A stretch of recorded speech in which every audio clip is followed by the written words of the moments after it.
Okay, so this week we will be looking into human development. More specifically, we'll be learning about physical, cognitive, and social development. So first off, let's do an activity.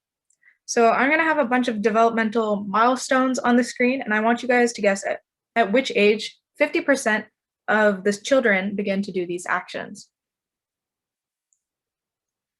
So either talk out loud or type your guess in the chat. And a quick hint is that each of these are in like chronological order. So laughing happens first, and then thinking about abstract concepts happens last. So for laugh, what's your guys' guess? 2 to 4? Yeah, it definitely varies for kid to kid, but for this time, we're guessing how how many months or years 50% of children get here. So a lot of you are almost spot on. So the first one is 2 months. 50% of kids start laughing around 2 months. Now the next one, how many months do kids recognize and smile at mom and dad?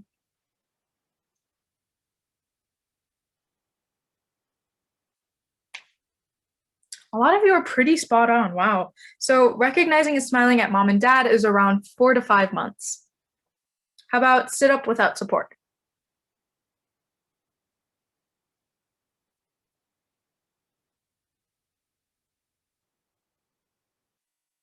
Again, almost spot on. So this is 5 to 6-ish months. Now, how about walking unassisted? Oh, sorry.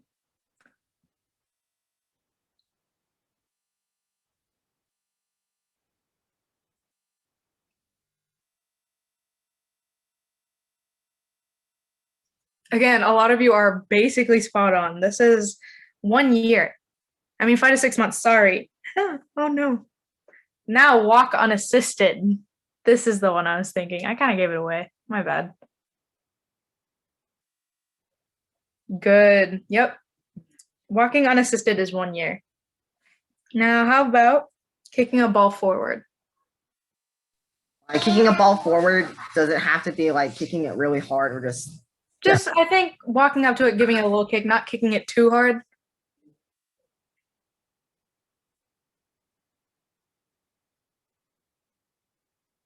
Again, 1.5 years is really close. So that would be 18 months, but this one's around 20-ish months. How about making 2-word sentences? Again, this is not all children. This is only 50% of kids.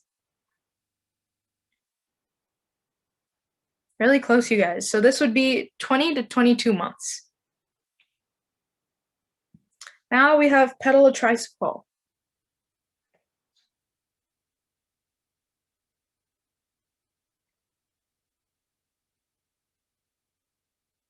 A lot of you guys are really close.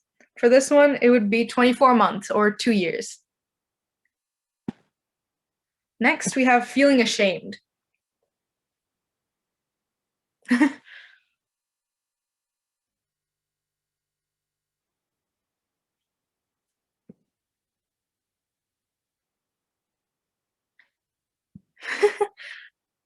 Okay, so this is less than a lot of you guys are guessing. It is 24 months or 2 years. And then next we have standing on 1 foot for 10 seconds.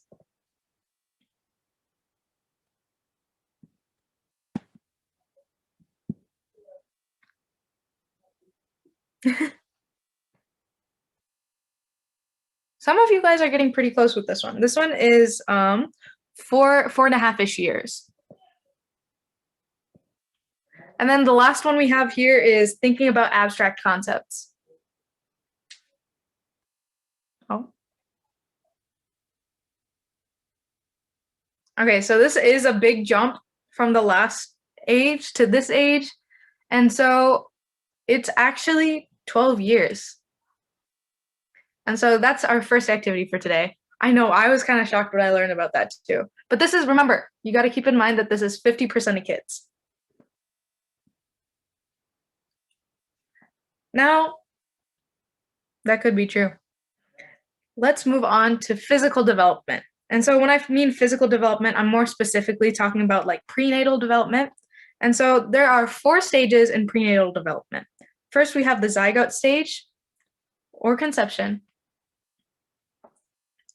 which happens in the first 0 to 5 days of pregnancy. Next, we have the blastocyst stage or implantation, which happens 6 days to 2 weeks into the pregnancy. Next, we have the embryo stage, which happens from 2 to 8 weeks. And last, we have the fetus stage, which is from 9 weeks to 9 months.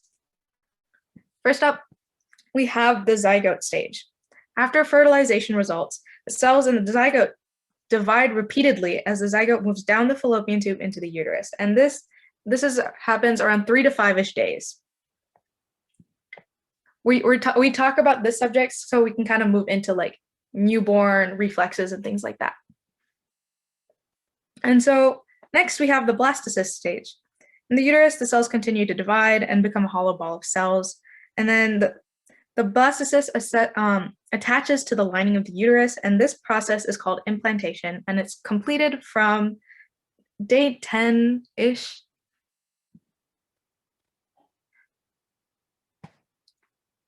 Next, we have the embryo stage. And so when the amniotic sac is formed, which is around day 10 to 12-ish, the blastocyst is considered an embryo.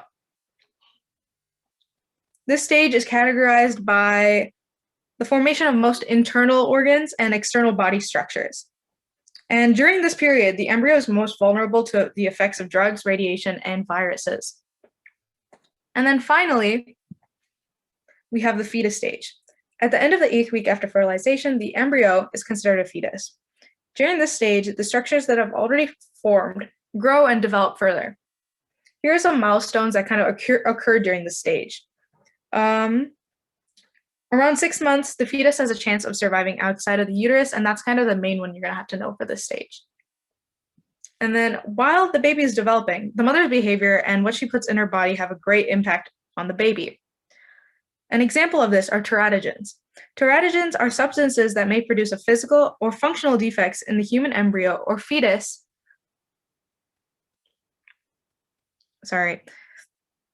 After the pregnant woman is exposed to the structure. Alcohol and cocaine are examples of such substances. Exposure to teratogens affect the fetus or embryo in a variety of ways. Teratogens may affect in a number of ways by causing physical malformations, problems with behavioral and emotional development, and decreased intellectual quotient in the child, or IQ. Additionally, teratogens may also affect pregnancies and cause complications such as miscarriages. And they're classified into 4 types: physical agents, metabolic conditions, infection, and finally drugs and chemicals. And so looking more into the drugs and chemicals, we're going to look a little bit into fetal alcohol syndrome. And so these are a group of conditions that can occur when a mom drinks alcohol during pregnancy. Often a person with this disorder has a mix of learning problems and behavior problems. Alcohol exposure during the first trimester, perhaps before a woman even knows she's pregnant, can cause major birth defects. Later in the pregnancy, however, drinking alcohol can cause poor growth, brain damage. Now, here we get a little bit more into the psychology stuff. So this was just some background knowledge. Now, once a baby is born, doctors have to check if they are a competent newborn. And healthcare providers check these reflexes to determine if the brain and nervous system are working well. Some reflexes occur only at specific development periods. The following are some of the normal reflexes seen in newborn babies. The Moro reflex is often called a startle reflex. That's because it usually occurs when a baby is startled by a loud sound or movement. In response to the sound, the baby could throw back his or her head and extend out their arms and legs, and then pull the arms and legs back in. A baby's own cry can startle themselves and trigger this reflex. And this reflex lasts until the baby is about 2 months-ish. So the video I'm going to show you after I go through some of these reflexes will show you how doctors really test for this. Next, we have the stepping reflex, and it's also called the walking or dance reflex because a baby appears to take steps or dance when held upright with his or her feet touching a solid surface. And so this reflex also lasts about 2-ish months. The rooting reflex starts when the corner of the baby's mouth is stroked or touched. The baby will turn their head and open their mouth to follow the root and direction of the stroking. This helps the baby find a bottle to start feeding, and this reflex lasts around 4-ish months. One sec.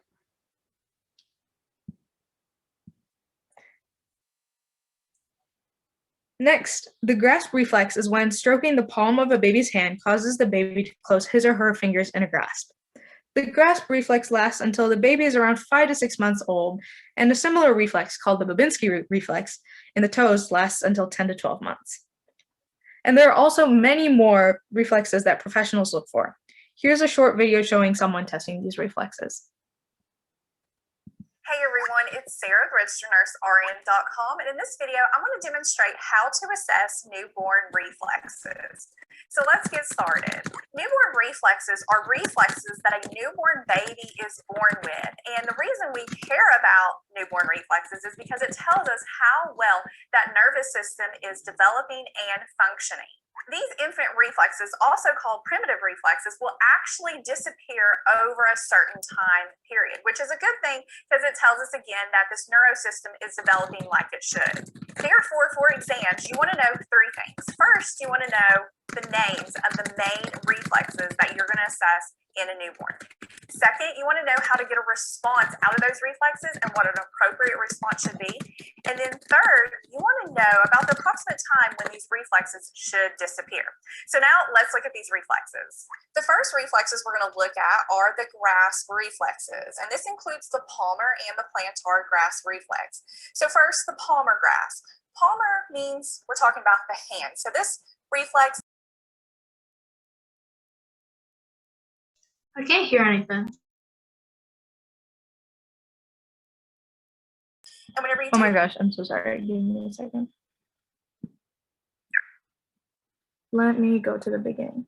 Hey everyone, it's Sarah, registered nurse RN.com, and in this video, I'm going to demonstrate how to assess newborn reflexes. So let's get started. Newborn reflexes are reflexes that a newborn baby is born with, and the reason we care about newborn reflexes is because it tells us how well that nervous system is developing and functioning. These infant reflexes, also called primitive reflexes, will actually disappear over a certain time period, which is a good thing because it tells us again that this neurosystem is developing like it should. Therefore, for exams, you want to know 3 things. First, you want to know the names of the main reflexes that you're going to assess in a newborn. Second, you want to know how to get a response out of those reflexes and what an appropriate response should be.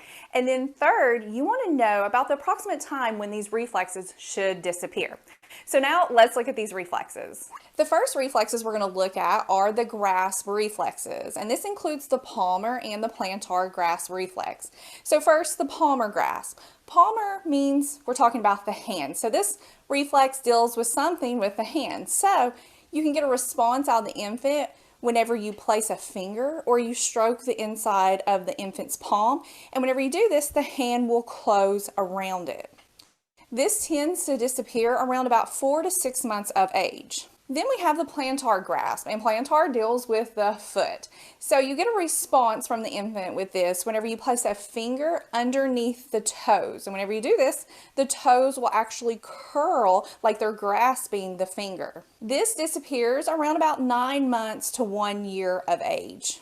Next is the Moro reflex, and this is also sometimes called the startle reflex. So this is seen when an infant hears a sudden loud noise, they will do this reflex, or if they experience an unexpected movement, like if you go to lay them down and you lay them down where they're supine and you're supporting their head and their head's just a little bit lower than their body, and you lay them down on a surface, they will do this reflex. So what it looks like is that the infant will throw out their arms, hence extend them, and the palms will be upward. Sometimes they'll move the arms back to the body after doing this, and they may even cry. And this reflex tends to disappear around about 6 months of age. Then we have the rooting reflex, and this is seen when the infant's cheek or side of mouth is stroked. The head will actually turn towards it, and the infant's mouth will open in an attempt to suck. So this reflex is really helpful in helping the baby find their food source when they want to feed, and it tends to disappear around about 4 months of age. Next is the sucking reflex, and just like the rooting reflex, the sucking reflex helps the baby feed. It's going to play a role with nutrition. So you will see this whenever something touches the top of the infant's mouth on the inside. It's specifically that hard palate of the mouth, so the roof of the mouth. The infant will actually automatically just start sucking. It's an involuntary thing that happens.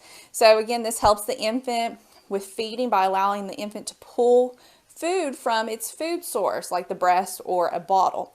Now, this reflex tends to disappear at about 4 months, and it will actually become a voluntary function. Then there's the Babinski reflex, and this is seen when the bottom of the foot is stroked from the heel upward along the outward part of the foot. So what's going to happen with this, you will see the big toe dorsiflex, so it's going to bend backwards, and the other toes are going to fan out or spread out. And this is what you want to see in an infant.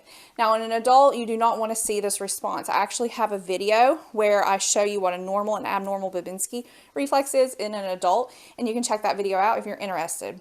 And this tends to disappear, this type of response, around about 1 year of age. The next is the crawling reflex, also sometimes called Bauer crawling reflex. And how you get a response out of an infant with this is that you place them on their stomach and you apply pressure with your hand to the sole of the foot. So whenever you do this, the infant will attempt to push against that hand with their foot and move the arms and legs in a crawling-like motion. And this tends to disappear anywhere between a few weeks after birth to a couple months. Next is the step reflex, and just as the name of this reflex says, this deals with the infant taking steps. So this is seen whenever you hold the infant upright with the legs and the feet touching a surface. The infant will actually move the legs like they're taking steps or walking. And this tends to disappear anywhere between 3 to 4 months of age. And lastly, we have the tonic neck reflex, and this is sometimes referred to as the fencing reflex. And let that name fencing reflex help you, because it'll help you understand how this infant will look whenever this reflex is initiated, because fencing is a type of sport where people fight with swords. So the response is whenever an infant's head is turned to a particular side, the leg and arm on that side will extend while the leg and arm on the opposite side will flex, similar to how those people look whenever they're fencing. And this reflex tends to disappear at about 4 months of age. Okay, so that wraps up this video. Just a reminder, guys, I don't mind when you have like small conversations in the chat. Just please try to pay like a little more attention. Okay, so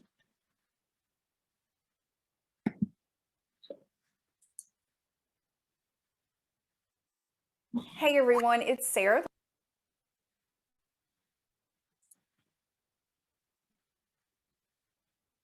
okay. Now let's look at cognitive development. So Jean Piaget's theory of cognitive development suggests that children move through 4 different stages of mental development. And so his theory really focuses on how children acquire knowledge and how they like mature and gain more intelligent. And so Piaget's stages are a sensorimotor stage, which is from birth to 2 years. Yes, there will be a Kahoot today. A preoperational stage, which is from ages 2 to 7, a concrete operational stage, which is from ages 7 to 11, and finally the formal operational stage, which is ages 12 and up. And so here's a graph that kind of has these ages and more descriptions. And so Piaget believed that children take an active role in their learning process, acting much like little scientists as they perform experiments, make observations, and learn about the world. And so as kids interact with the world around them, they continually add new knowledge, build upon existing knowledge, and adapt previously held ideas to accommodate new information. First, I'll give you guys some time to write maybe some of the information on this chart down, and then we'll watch a video that explains each of these stages. I'll give you guys like 2-ish minutes to write whatever you guys can.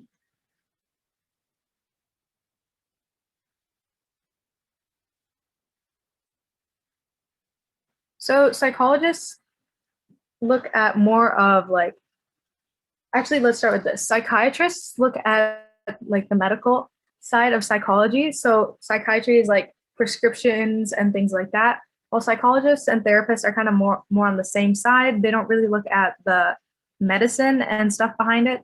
They're more like looking at the science side of it, if that makes sense. And for the ability to multitask, I'm not so sure about that. I'll try and look that up and see if I could find an answer later on. Okay, I'm gonna move on to the video. If anyone wants me to go back, like don't hesitate to either type in the chat or unmute. So here we have a quick crash course video. Even though you can't see me, you know that I'm here talking to you. And I can probably persuade you that this container of water and this container of water have the same amount of water, which they do, even though they don't look like they do. And you'll see I left my anglerfish behind me. If someone were to move it without my knowing, you'd rightly expect me to look for it first where I originally left it. You can figure out all these things because you are far down the path of cognitive development. Your parents will be proud. But there was a time in your life, well, in all our lives, when simple concepts like these were totally baffling. Of course, lots of things influence how your mind and its relationship with the world grows over time. Both our genetics and our environment begin to affect our development long before we're even born, and they continue to influence our learning until the day we die. And even though we're born with nearly the same number of brain cells we'll ever have, our complete set of brain hardware takes years to solidify as our neural networks grow more complex. The study of our physical changes, cognitive, social, and emotional changes throughout our whole lives from prenatal to preteen to post-retirement is called developmental psychology. It's how we grow into who we are. And it begins with the growth of knowledge itself, the process by which you matured into the anglerfish tracking, water beaker estimating, peekaboo master that you are today.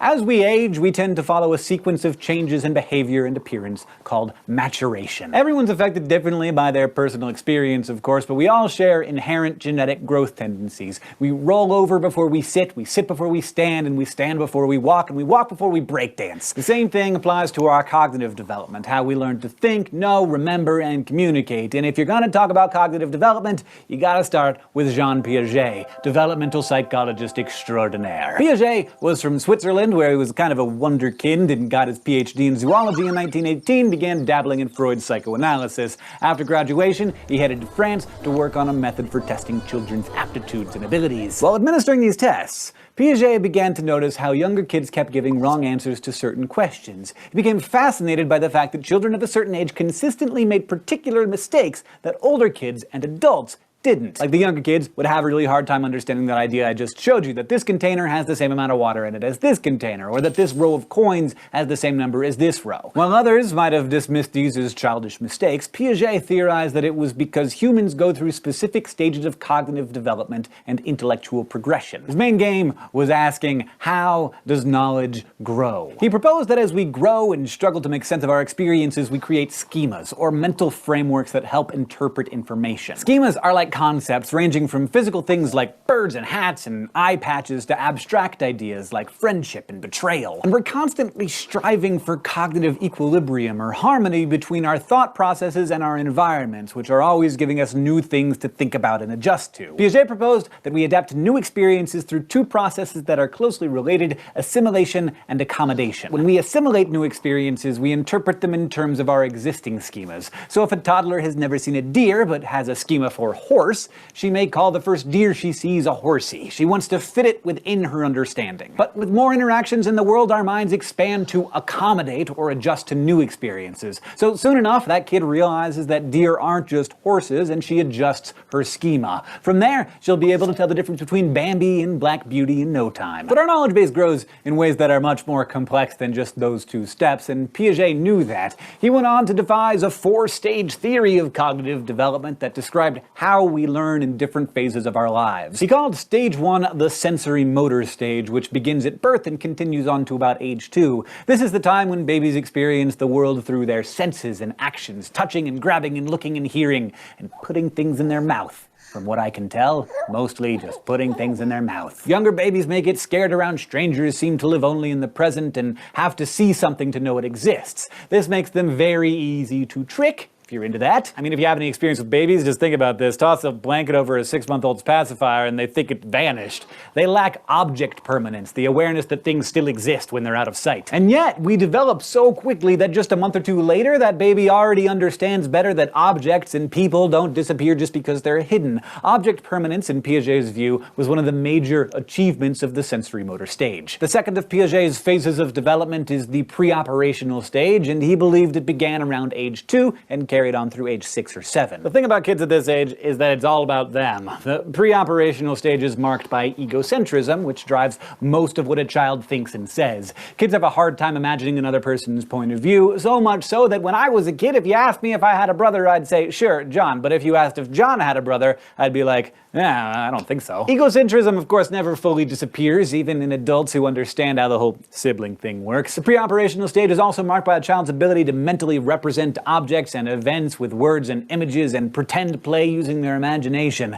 They're big into animism now and believe their favorite bunny, Batman, or stuffed anglerfish has feelings and opinions and possibly the intent to kiss or kill you in your sleep, depending on how they're feeling. Still plenty of kinks to work out. Piaget suggested that early in this stage, kids don't yet understand the concept of conservation. Like how 500 milliliters is the same as 500 milliliters no matter what container it's in. They can also struggle with the notion of reversibility. It's hard for them to mentally reverse the process by which a ball of clay smashed flat can be rolled back into a ball. It's a concept that takes some time to understand. And these challenges both have to do with centration, a child's tendency to fixate on just one aspect of a problem or object, like the shape of the container or the clay. But during the second half of stage 2, things begin to blossom. Kids start forming their theory of mind, or ability to understand other people's feelings, thoughts, and perceptions, as well as their own, and also how to predict behavior. Like, remember when my anglerfish got moved when I wasn't looking? A child at this stage will begin to realize that while she knows that the fish is in a new place, I don't know it was moved. So when I start to look for it, she'll expect me to look where it originally was and not where it was moved to.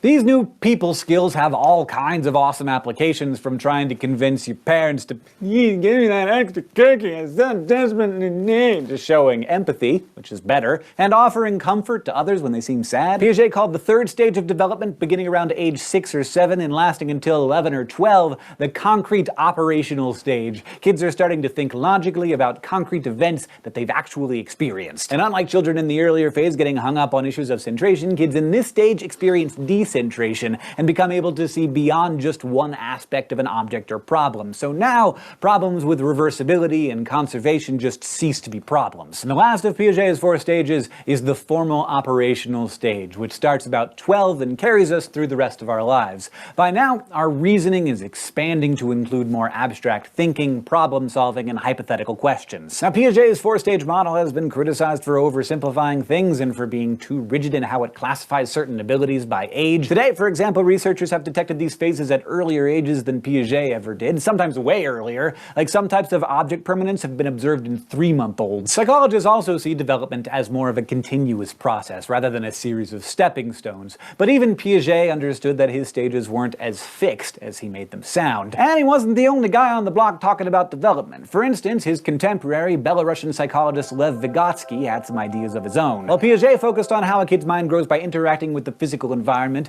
Vygotsky emphasized how early development occurs through parental instruction and interaction with social environments. He believed less in set stages and more in the idea that caregiver adults provide a sort of scaffolding that helps children climb to higher levels of thinking and learning. Vygotsky put a lot of emphasis on language as a way of assigning meaning to things, and he also suggested that the ways kids develop might actually vary across cultures. In the end, there's room for lots of different theories here, but perhaps Piaget's greatest achievement was was developing theoretical depth in the concept that kids actually think very differently than adults. This fact has helped a lot of parents and teachers, and his work spurred a new era of research in the field. While Piaget wasn't the only developmentalist or even the first, he's definitely one of the most influential and remains relevant to this day. As the brain and mind develop in children, so too do their social, emotional, and moral behavior. How a child is raised and cared for can have a profound impact on their personality later in life, which is something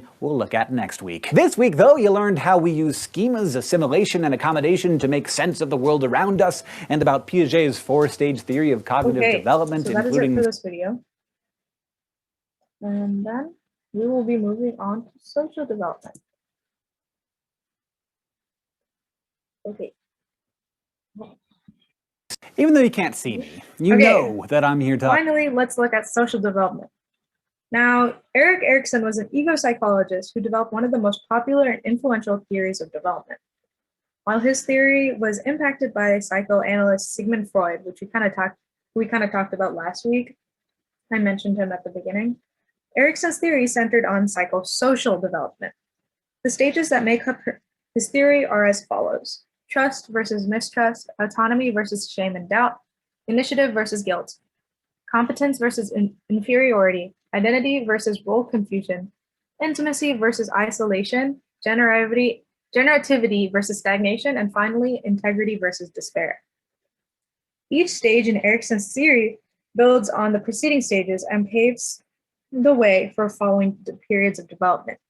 In each stage, Erikson believed people experience a conflict that serves as a turning point in development. If people successfully deal with the conflict, they emerge from the stage with psychological strengths that will serve them well for the rest of their lives. If they fail to deal effectively with these conflicts, they may not develop the essential skills needed for a strong sense of self. Erikson also believed that a sense of competence motivates behaviors and actions. Each stage in Erikson's theory is concerned with becoming competent in an area of life. If the stage is handled well, the person will feel a sense of mastery, which is sometimes referred to as ego strength or ego quality. If the stage is managed poorly, the person will emerge with a sense of inadequacy in that aspect of development.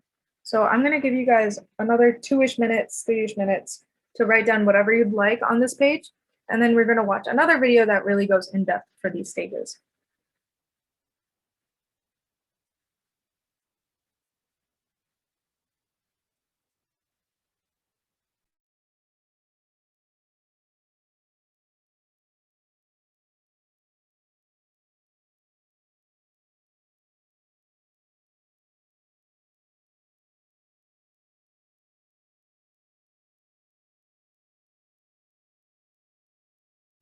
Oh, I'm giving you guys a little bit more time just to write this down, and then in like a minute-ish, we'll go on to the next slide. And then right after this video will be the boot. So I'm really curious of how like abuse and neglect affects these stages, you know? Uh-huh. Specifically because I watch too many coaching streams. Okay, so what I'd say is that abuse and neglect, so what it really does is it makes people like not confident in themselves, obviously. And so people would usually lean to the more negative side of these stages. So mistrust, shame and doubt, guilt, and so on. And so that's really what neglect and abuse would do in these cases. That's a really good question. Yes, my question that I asked you privately is based on the Neochu stream that I watched 3 times. So yeah. Okay. All right, I think we're gonna move on to our video now. And so this really explains each of those 8 stages. Erikson's theory of psychosocial development identifies 8 stages which a healthy individual should pass through from birth to death. At each stage, we encounter different needs, ask new questions, and meet people who influence our behavior and learning. Stage 1. Basic trust versus mistrust. As infants, we ask ourselves if we can trust the world, and we wonder if it's safe. We learn that if we can trust someone now, we can also trust others in the future. If we experience fear, we develop doubt and mistrust. The key to our development is our mother. Stage 2. Autonomy versus shame and doubt. In our early childhood, we experience ourselves and discover our body. We ask, is it okay to be me? If we are allowed to discover ourselves, then we develop self-confidence. If we are not, we can develop shame and self-doubt. Both parents now play a major role. Stage 3. Initiative versus guilt. In preschool, we take initiative, try out new things, and learn basic principles like how round things roll. We ask, is it okay for me to do what I do? If we are encouraged, we can follow our interests. If we are held back or told that what we do is silly, we can develop guilt. We are now learning from the entire family. Stage 4. Industry versus inferiority. Now we discover our own interests and realize that we are different from others. We want to show that we can do things right. We ask if we can make it in this world. If we receive recognition from our teachers or peers, we become industrious, which is another word for hard-working. If we get too much negative feedback, we start to feel inferior and lose motivation. Our neighbors and schools now influence us the most. Stage 5. Identity versus role confusion. During adolescence, we learn that we have different social roles. We are friends, students, children, and citizens. Many experience an identity crisis. If our parents now allow us to go out and explore, we can find identity. If they push us to conform to their views, we can face role confusion and feel lost. Key to our learning are our peers and role models. Stage 6. Intimacy versus isolation. As young adults, we slowly understand who we are, and we start to let go of the relationships we had built earlier in order to fit in. We ask ourselves if we can love. If we can make a long-term commitment, we are confident and happy. If we cannot form intimate relationships, we might end up feeling isolated and lonely. Our friends and partners are now central to our development. Stage 7. Generativity versus stagnation. When we reach our 40s, we become comfortable, use our leisure time creatively, and maybe begin contributing to society. Our concern is generativity. If we think that we are able to lead the next generation into this world, we are happy. If we did not resolve some conflicts earlier, we can become pessimistic and experience stagnation. People at home and at work are now who influences the most. Stage 8. Ego integrity versus despair. As we grow older, we tend to slow down and begin to look back over our lives. We ask, how have I done? If we think we did well, we develop feelings of contentment and integrity. If not, we can experience despair and become grumpy and bitter. Time to compare us with mankind. Erik Erikson was a German-American psychologist who, together with his wife Joan, became known for his work on psychosocial development. He was influenced by Sigmund and Anna Freud and became famous for coining the phrase identity crisis. Although Erikson lacked even a bachelor's degree, he served as a professor at Harvard and Yale. Okay. Yeah. This video, Now we have Erikson's theory of psychosocial I just sort of didn't have that there. Okay, we have our Kahoot for this week. Right.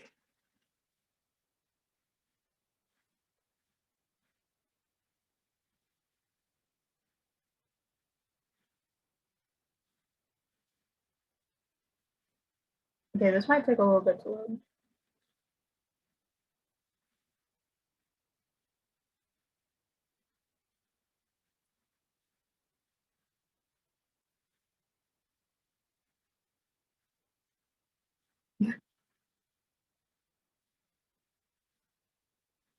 Okay.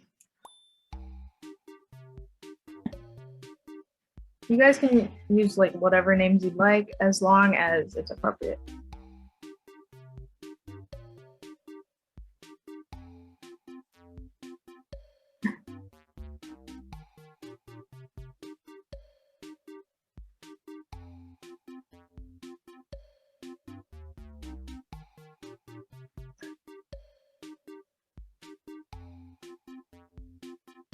Oh my god. Can you change the music to 80s? I got you.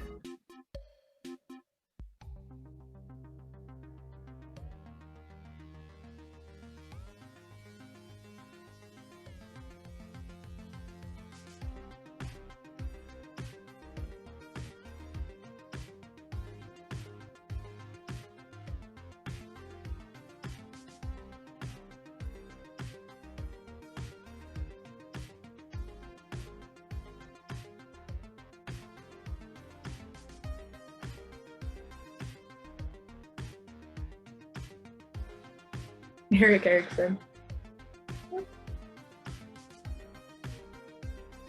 Okay, I'm gonna wait for like 1 more minute and then we'll start the cookie.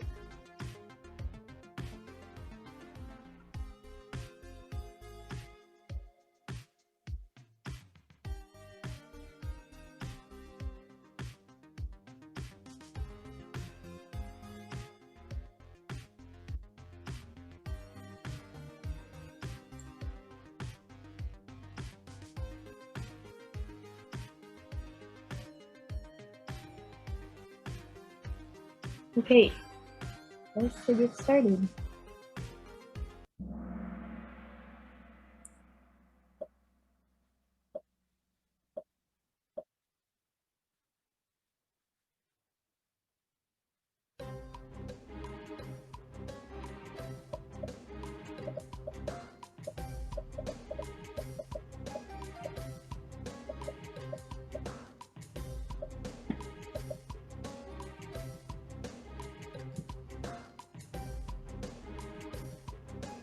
Nice, a lot of you got it right. So yes, yellow is the correct answer.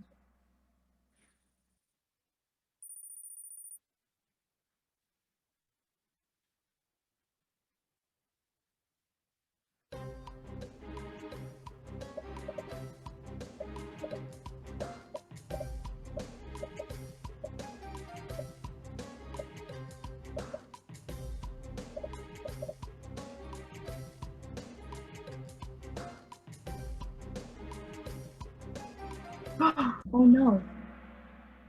So, the Moro reflex is also known as the startle reflex.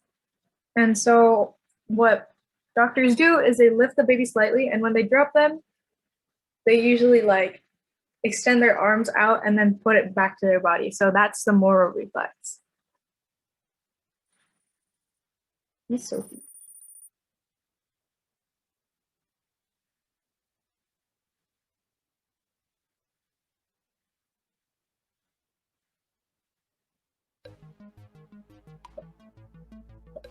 Also, the stages on the screen are in chronological order. So sensory motor, preoperational, concrete operation, and extended.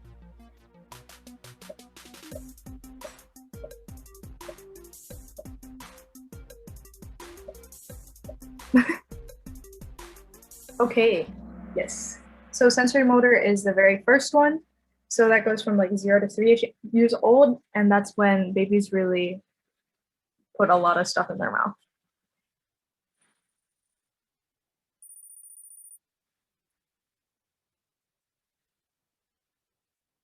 Mhm.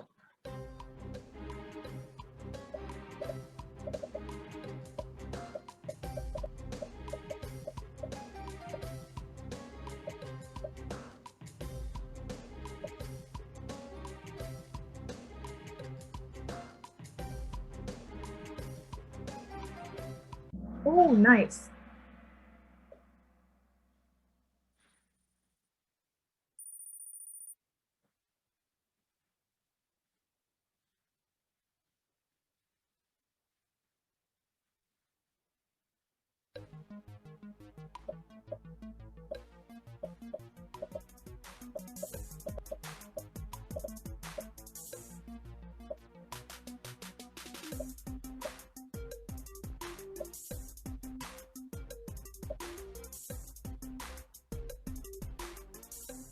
Okay, so you guys did get the stage right, but this is role confusion because Monica isn't really thinking about herself, and instead she's really taking on like the values of the people around her.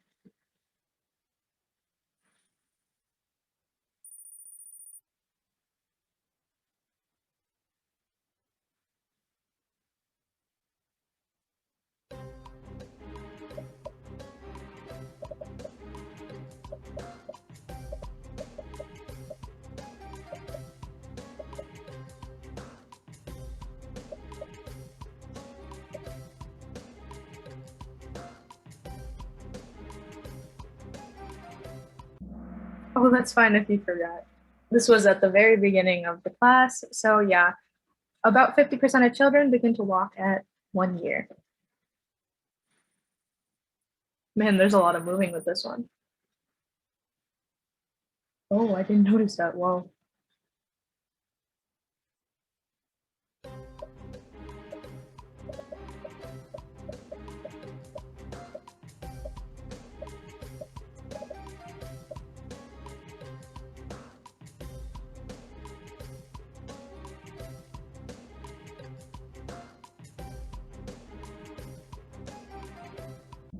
Ooh, a lot of you were really close. This was 20 months. Oh, Sophie holding on strong.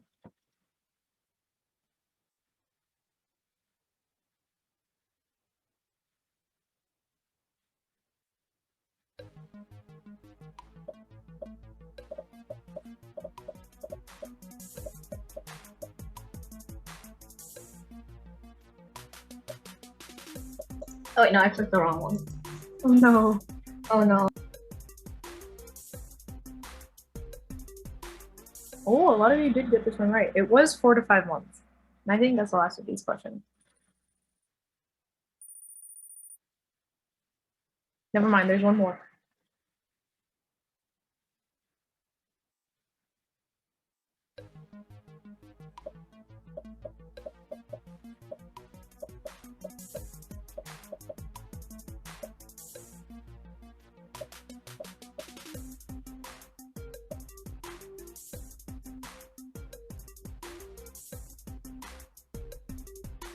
So there was 2 right answers here. So it was 5 to 6 months. So I made both of them the right answer.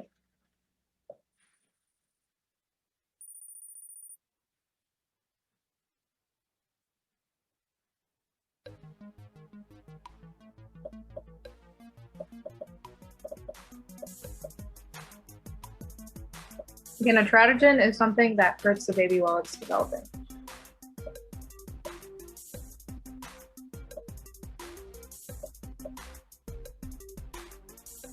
Ooh, a lot of you did get that right. Good job.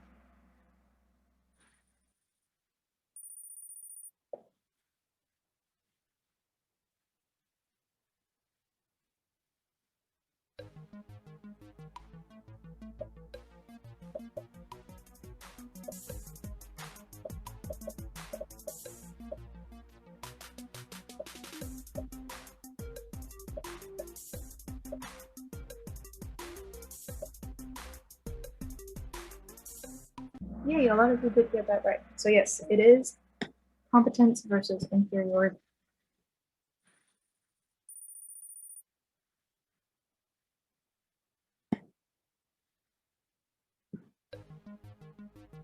Oh, ruling out is a good idea. We have gone over this. We did at the beginning.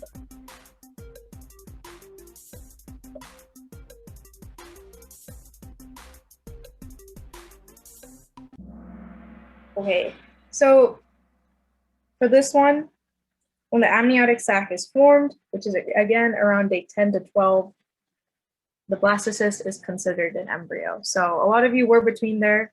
So that is good, as long as you guys didn't pick a zygote or fetus, but it is embryo.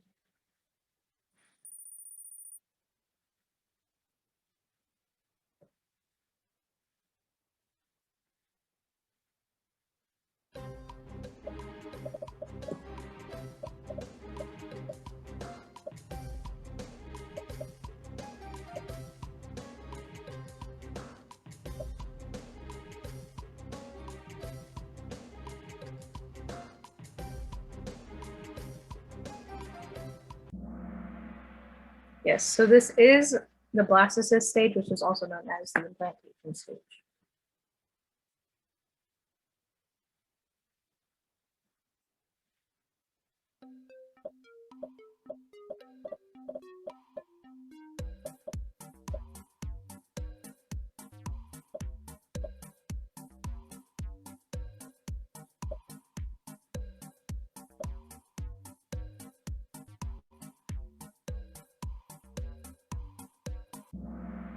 Yay, good job.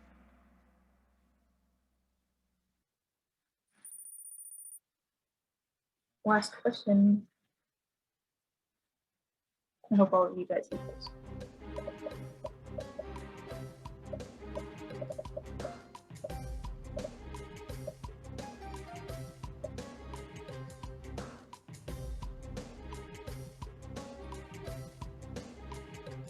No.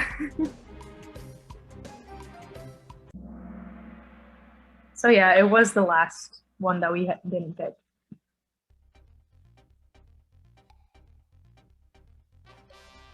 Yay. Oh.